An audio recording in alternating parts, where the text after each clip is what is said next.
जब अनुष्का शर्मा परिवार की चौखट पर बहू बनकर आई तो घर में जैसे चमकदार नई धूप का प्रवेश हुआ।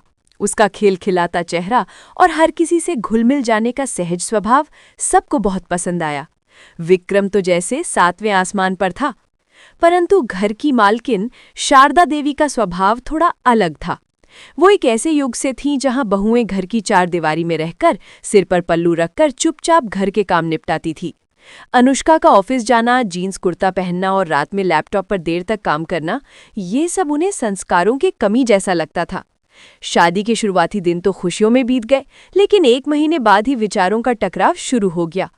एक सुबह अनुष्का ने फटाफट नाश्ता बनाया क्योंकि उसे ऑफिस के लिए देर हो रही थी। अरे बहू, ये पराठे इतने छोटे क्यों हैं? और तुमने आज आलू का पराठा क्यों नहीं बनाया? मेरे बेटे को सुबह नाश्ते में आलू का पराठा ही चाहिए होता है, शारदा देवी ने थोड़ा रूखेपन से कहा। अनुष्का ने विनम्रता से जवाब दिया, माँ जी, आज मैंने जल्दी में पनीर और पालक का पराठा बनाया है जो पौष्टिक भी है, और आलू के पराठे से ज्यादा ऑयली होते हैं, सेहत के लिए अच्छे नहीं होते। शारदा देवी ने तुरंत पलटवार किया, सेहत की चिंता तुम मत करो, हमारे जमाने में ये सब प्रोटीन विटामिन नहीं होते थे, पर हम सब 80 साल तक जीते थे। बहू, घर को नियम से चलना चाहिए। मेरा बेटा क्या खाएगा ये तुम नहीं, मैं तय करूंगी। अनुष्का का चेहरा उतर गया।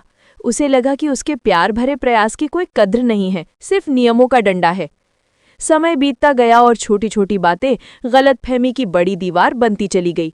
शारदा देवी को लगता था कि अनुष्का जानबूझकर उनके बनाए नियमों को तोड़ती है, और अनुष्का को लगता था कि माँ जी उसे कभी भी अपने दिल से स्वीकार नहीं करेंगी। एक बार अनुष्का के प्रमोशन के बाद घर में पार्टी थी। अनुष्का ने खुशी खुशी सबको बताया। माँ जी चुप रहीं। शाम को जब अनुष्का ने अपनी दोस्त के साथ केक काटा तो शारदा देवी ने ताना मारा, हाँ, आजकल की बहुओं को घर से ज्यादा नौकरी प्यारी होती है। इतनी पढ़ाई लिखाई का क्या फायदा जब घर परिवार पर ध्यान ही नहीं देना है। मेरा बेटा तो घर का काम करता था, अब बहू की कमाई खाता है। विक्रम ने माँ को टोकना चाहा, पर अनुष्का ने उसे रोक दिया। उस रात अनुष्का बहुत रोई। उसे लगा कि उसकी सफलता इस घर के लिए खुशी नहीं बल्कि एक बोझ है। अगले दिन अनुष्का ने फैसला किया कि वो माँ जी को अपने तरीके से समझने की कोशिश करेगी, न कि नियमों से।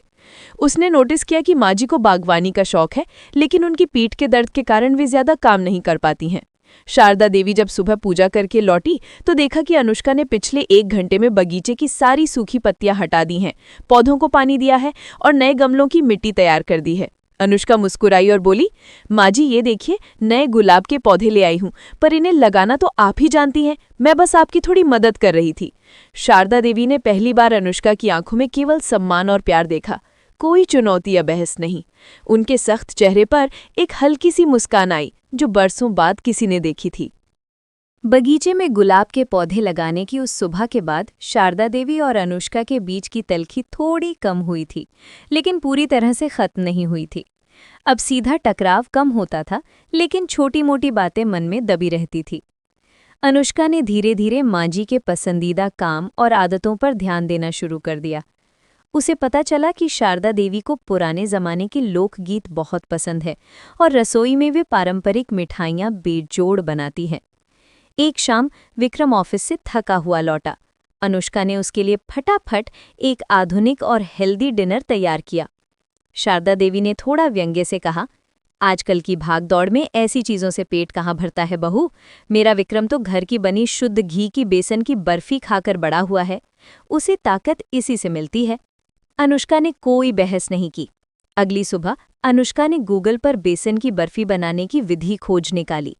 उसने माँ जी को रसोई में काम करते देखा था, इसलिए उसे अंदाजा था कि माँ जी कैसे बनाती होंगी।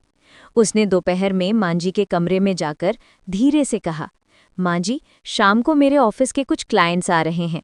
वे सब बाहर के हैं और भारतीय मिठाइयों के शौकीन हैं। क्या आप प्लीज़ उन्हें खिलाने के लिए अपनी बेजोड़ बेसन की बर्फी बनाएंगी? मैं आपकी मदद करूंगी। शारदा देवी का चेहरा अचानक गर्व से चमक उठा। उन्हें लगा जैसे बरसों बाद किसी ने उनकी हुनर की कद्र की है। उन्होंने कहा, ठीक है बहू, मैं बनाती हूँ, पर तुम दूर खड़ी रहना। ये काम मशीन से नहीं, दिल से होता है। शाम को जब क्लाइंट्स आए और उन्होंने बर्फी खाई तो सब ने उसकी तारीफों के पुल बांध दिए। सब ने पूछा कि ये किसने बनाई है। अनुष्का ने तुरंत शारदा देवी की ओर इशारा किया और गर्व से कहा, ये मेरी सासू माँ ने बनाई है। इनकी पाक कला का कोई मुकाबला नहीं कर सकता। उस रात सोते समय शारदा देवी ने अनुष्का को पास बुलाया। पहली बार उनके शब्दों में रूखापन नहीं बल्कि एक माँ जैसी ममता थी। उन्होंने कहा, तुमने इतनी तारीफ क्यों की मेरी? तुम तो खुद कितना कुछ बना लेती हो।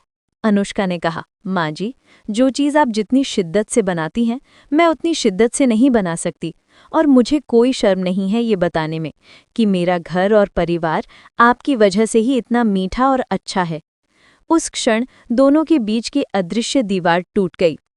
शारदा देवी ने समझा कि आधुनिक होना संस्कारी ना होना नहीं है, और अनुष्का ने समझा कि पारंपरिक होना दिल का कठोर होना नहीं है। विक्रम अपने ऑफिस के काम से शहर से बाहर था जब शारदा देवी को अचानक दिल का दौरा पड़ा। अनुष्का घर पर अकेली थी। वो घबराई नहीं।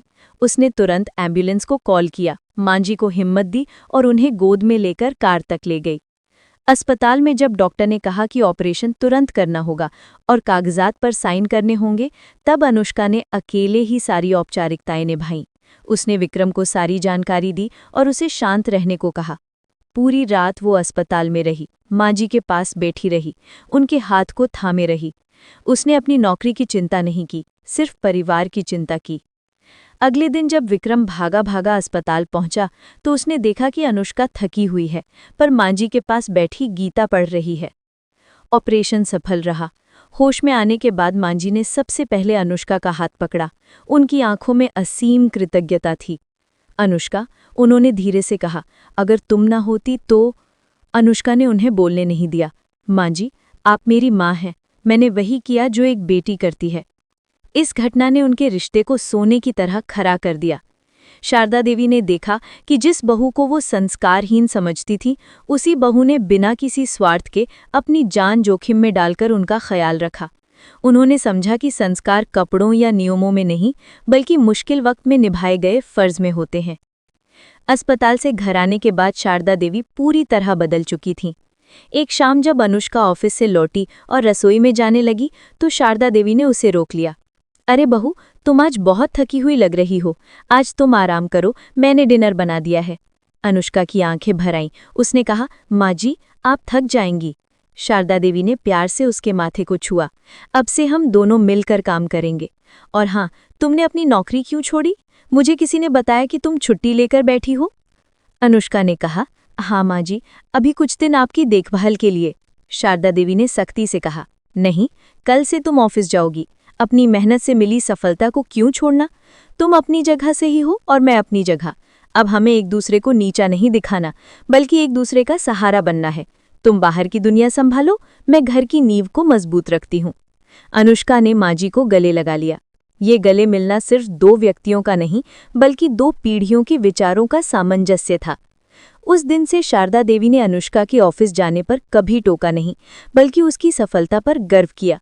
अनुष्का ने भी हर छुट्टी पर माँ जी के साथ बैठकर पारंपरिक व्यंजन बनाना सीखा और परिवार के मूल्यों को सम्मान दिया। विक्रम, जो हमेशा माँ और पत्नी के बीच पिसता था, अब दोनों के बीच प्यार की डोर बनता जा रहा था।